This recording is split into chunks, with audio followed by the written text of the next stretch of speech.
बल्दी division Shah Ali बंडे में पैदल दौरा कुल-हिंद मजलिस इत्तेहादुल मुस्लिमीन के उम्मीदवार के हक में वोट देने की अवाम से अपील की गई। उम्मीदवार मुस्तफ़ा अली मुजफ्फर ने तवील पैदल दौरा करते हुए अवाम से फर्दन फर्दन मुलाकात की और मजलिस के हक में वोट देने की अपील की। इस मौके पर मजलिस के सरगर्म कारकुनों की कसीर तादाद भी मौजूद थी।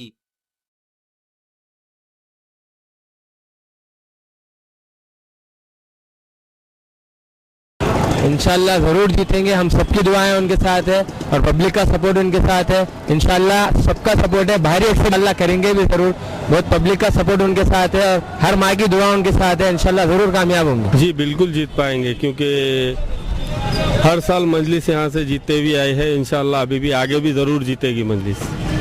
पब्लिक शुरू से मजलिस को लाइक करते हुए आए हैं, आगे भी वही करेंगे इंशाअल्लाह ताला। मोहम्मद मुस्तफ़ा अली मुजफ्फर साहब यहाँ से बिल्कुल जीतेंगे। भारी से भारी अक्सरियत में इंशाअल्लाह जीतेंगे। मुजफ्फर साहब जिताने की कोशिश करेंगे और ये आवाम जो है शुरू से जिताते हुए आए हैं, आगे भी जिताएंगे इंशाअल्लाह।